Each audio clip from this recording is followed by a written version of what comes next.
Dan akibat daripada itu akhirnya Gunung Jerai itu dikuduskan, disucikan. Nampak tuan-tuan Daripada kisah sejarah tadi yang kemudiannya dia sangkut dengan elemen agama, akhirnya Gunung Jerai itu kemudian menjadi tempat yang suci. Nak naik ke Gunung Jerai kena wuduk dulu. Saya rasa kalau benda ini dibiarkan akhirnya untuk menjawab isu ini, sebab beliau melangkaui bidangnya.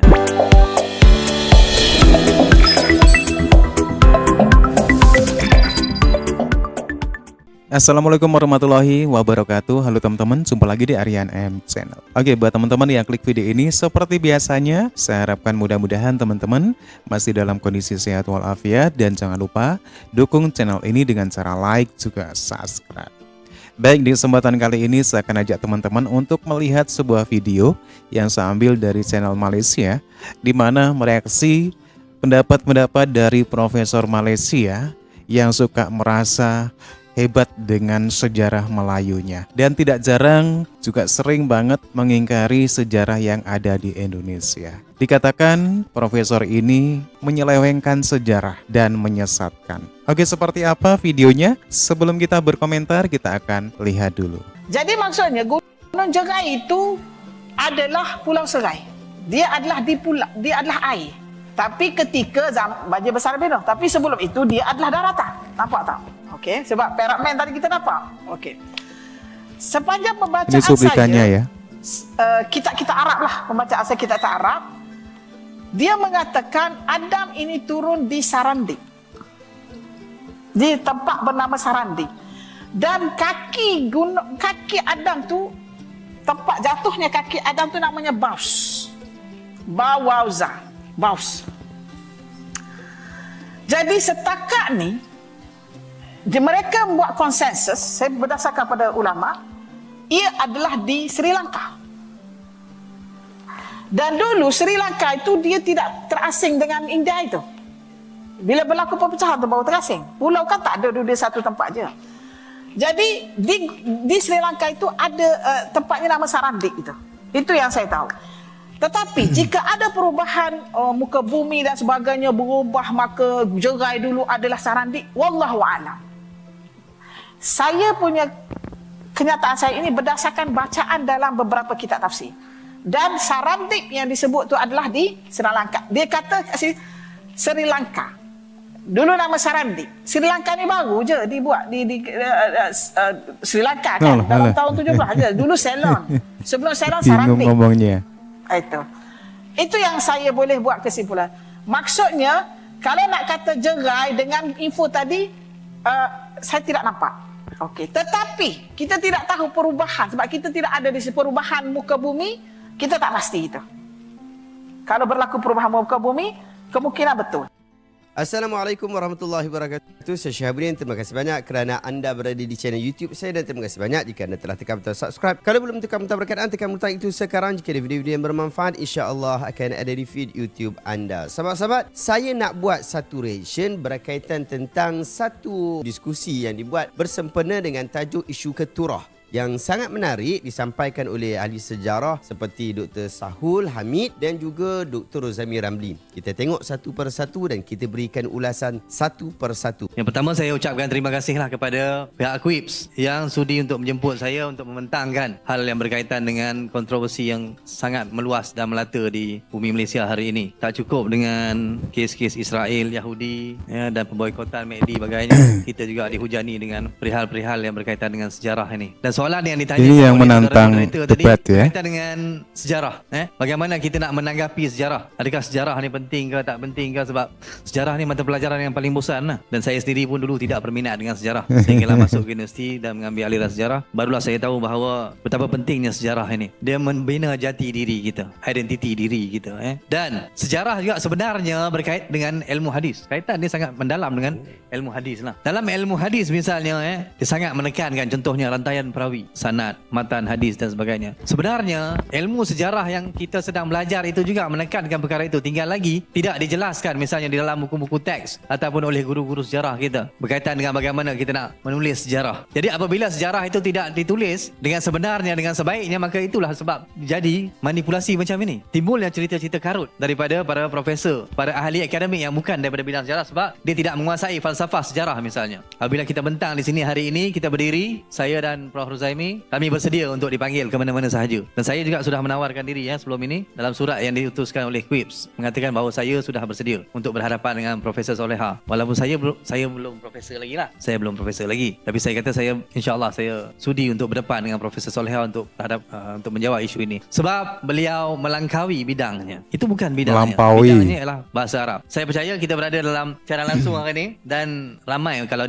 beliau tidak menonton pun mungkin lah orang kanan, orang kiri yang menonton untuk menyampaikan maklumat ini. Jadi saya dengan terbuka, saya katakan bahawa saya bersedia untuk bersemuka, untuk menjawab Padu ni. dan menjelaskan segala perihal berkaitan dengan isu Kanturah. Dan banyak lagi lah seperti mana yang disebutkan tadi. Iskandar Zulkarnain datang ke Gunung Jerai. Nabi Adam turun di Gunung Jerai. Semuanya Gunung Jerai. Dan akibat daripada itu, akhirnya Gunung Jerai itu dikuduskan, disucikan. Nampak tuan-tuan? Daripada kisah sejarah tadi yang kemudiannya dia sangkut dengan elemen agama, akhirnya Gunung Jerai itu kemudian menjadi tempat yang suci. Nak naik ke Gunung Jerai kena wuduk dulu. Saya rasa kalau benda ini dibiarkan, akhirnya Gunung Jerai juga akan diiktiraf sebagai Serambi Mekah. Seperti mana ada tempat-tempat yang lain yang 2-3 tempat yang dikatakan sebagai Serambi Mekah. Ini yang kita nak halang sebenarnya. Jadi dalam ilmu sejarah kita juga sangat mementingkan data, fakta, Iya, bukti harus dan orang ada yang bercakap. data Itu ya. kalau katakan dalam ilmu hadis ada ilmu rijal, betul ilmu yang menyelidik bagaimanakah personaliti, kebolehpercayaan seseorang perawi hadis itu. Siapa dia belajar dengan siapa, dia menulis kitab apa, bagaimana kebolehpercayaannya, kaki kelentong ke atau tidak, semua itu diselidiki. Sebenarnya dalam sejarah juga disebut before read history, read historian. Sebelum belajar sejarah, kenali sejarawan itu. Siapa dia? Kalau nama dia Sahul, insya-Allah boleh percaya.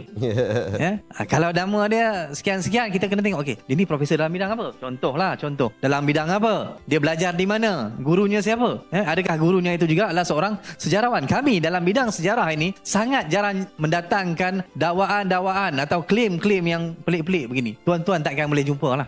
Malah saya insya-Allah minggu depan setelah Quips sudah menghantar surat jemputan itu, minggu depan atas kapasiti saya sebagai penasihat mahasiswa Persatuan Sejarah di UPSI akan menghantar surat jemputan kepada orang yang mendakwa pelbagai fakta pelik itu untuk datang membentangkan dapatan dia. Dan kita bersedia untuk drill dan mendrill orang. Sebab kita bidang kita, ilmu kita. Jadi sejarah itu apabila kita kata nak kenali siapa guru dia, apakah latar belakang pendidikan dia, di manakah dia belajar, semua itu memberikan weightage kepada dia, pemberatan kepada dia, kebolehpercayaan dia. Itu dia. Jadi kaitan dia dengan ilmu hadis sangat tinggi. Sebab ilmu hadis sangat menekankan kebolehpercayaan tadi itu. Dan juga ketulinan rantaian perawi, matan, isi kandungan hadis itu. Sejarah juga begitu. Tinggal Tidak lagi asal salah dalam main bidang klaim. sejarah, dia tidak melibatkan akidah.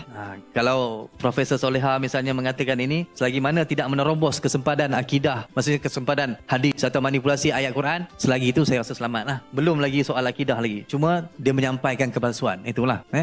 Kesalahan itu tak ada. Tapi kalau dalam bidang sejarah, salahnya bidang sejarah itu tidaklah menerobos sampai ke menyebabkan rosaknya akidah apa semua. Tapi dalam bidang hadis, apabila sengaja menyebarkan hadis palsu misalnya, tuan-tuan lebih harif lah tentang itu. Itu semua sudah menyebabkan bahawa ada konotasi iman. Karena selalu membawa ini ya, Ramai orang duk cakap lah hadis. sekarang ni. Kami orang sejarah ni banyak quote daripada para orientalis. Jadi yang pertama kita kena kenal sebenarnya, orientalis ini siapa? Adakah semua nama barat yang kita sebut? Bila saya sebut kejap lagi, saya akan sebut tentang profesor-profesor dari barat. Peter Bellwood, Blast, Fernand Braudel misalnya. Saya akan petik nama-nama orang putih. Tapi adakah saya boleh dicok sebagai pengikut orientalis? Orang yang membentang, untuk makluman tuan-tuan dan perempuan semua, orang yang membentang itu juga memetik sejarah dan juga sarjana barat. Misalnya Noam Chomsky. Kalau tuan-tuan pernah dengar Noam Chomsky, beliau seorang sebenarnya ada keturunan Yahudi. Tetapi dari segi dunia akademik, Chomsky ini diterima pakai sumbernya. Edward Said diterima pakai. Walaupun kita kata kita menyebut nama orang putih, nama-nama orang barat, nama orang yang bukan Islam, tetapi mereka ini dalam dunia akademik terkenal dengan keadilan mereka dalam menulis. Objektif Ira itu ya. Lapidus, John Esposito misalnya.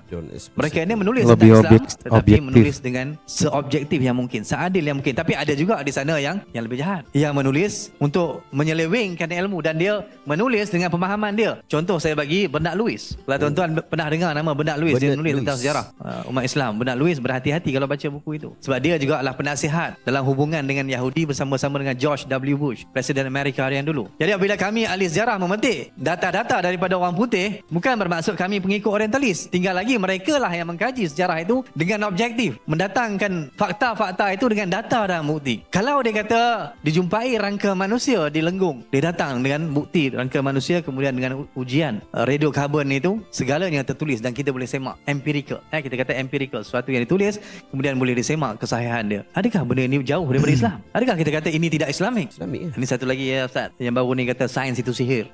Ini yang latest, kegilaan yang paling terkini kan sains itu sihir, tapi orang tu bercakap dia berhadapan dengan TikTok.